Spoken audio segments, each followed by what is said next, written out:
स्मृति ईरानी जी तो वो हैं जो, आपको एक बात बताऊं कि जब सिलेंडर का दाम बढ़ जाता था तो गैस सिलेंडर लेकर जंतर मंतर पे धरना देने आ जाती थी। और प्रधानमंत्री मोदी जी तो एक ऐसी वित्त मंत्री को तराश के लाए हैं जो वित्त मंत्री लहसुन प्याज ही नहीं खाती। उसको तो दाम बढ़े कोई फर्क नहीं पड़ता, वो लहसुन प्याज ही नहीं खाती, समझ रहे हैं। तो प्रधानमंत्री मोदी जी बहुत मेहनत कर रहे हैं। प्रधानमंत्री मोदी जी ऐसी वित्त मंत्री ढूंढ के लाए हैं जो लहसुन प्याज ना खाए। मोदी जी ने नोटबंदी करी, अभी मोदी जी का प्रोसेस जारी है, समझ रहे हैं। अभी देश इन्होंने थोड़ा बेचा है, अभी इस देश के अंदर एयर इंडिया, BSNL, MTNL सब कुछ बिक गया। अब अगर कुछ बिकना बाकी है तो वो है अंधभक्तों की किडनी, और वो किडनी भी मोदी जी जल्दी बेच देंगे, क्योंकि जो आदमी बहन बेटियों के गहने जेवर पर नजर डाल सकता है वो कुछ भी कर सकता है। आप ये देखिए, मोदी जी कह रहे थे कि जब काला धन आएगा तो ऐसे नोटों की ढेर लग जाएंगे कि आप चांद तक चढ़ जाओगे। इन्होंने नोटों का ढेर लगाने की बात तो दूर की, इन्होंने तो और लोगों के बैंक से पैसे निकाल लिए। बैंकों को दिवालिया घोषित कर इस देश के लोगों का लाखों करोड़ों रुपया डकार लेगा ये देश के नेता।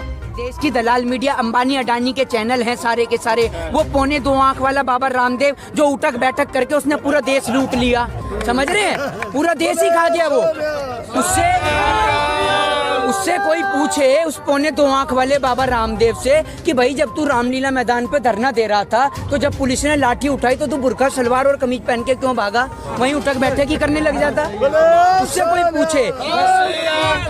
इन भाजपा RSS वालों की लोगों की नजर में सिर्फ इन्हों की नजर में सारे के सारे आंदोलन विफल रहे हैं। वो इनका सिर्फ वो कुंभकर्ण की नींद वाला अन्ना हजारे का आंदोलन और ये इसका काने का पौने 2 आंख वाले बाबा रामदेव का आंदोलन, यही सफल आंदोलन है। बाकी सारे में तो इनको कोई नक्सली नजर आ जाता है, कोई इनको आतंकवादी नजर आ जाता है, कोई पाकिस्तानी नजर आ जाता है। असल में हम भारत के लोग हैं, हम भारत देश के लोग हैं और हम अपनी भारत माँ से बेहद प्रेम करते हैं। और इस प्रेम का परिणाम देने के लिए, प्रमाण देने के लिए हमें इन भाजपा RSS के किसी भी नेता की जरूरत नहीं है। हमारे लिए हमारे घर वाली माँ से ज्यादा अहमियत हमारे देश की माँ रखती है, भारत माँ रखती है। और बात जब उस भारत माँ की होगी तो यहाँ खड़े इस देश के लोग, यहाँ देश की पूरी 130 करोड़ जनता पूरे प्रधानमंत्री जी के साथ खड़ी है। लेकिन आप चाइना और पाकिस्तान की बात तो करो, आप तो देश के ही लोगों को प्रताड़ित करने में लगे हो, उन्हीं को शोषण करने में लगे हुए हो। आप ये बिल को, काले कानून बिल को वापस क्यों नहीं लेते?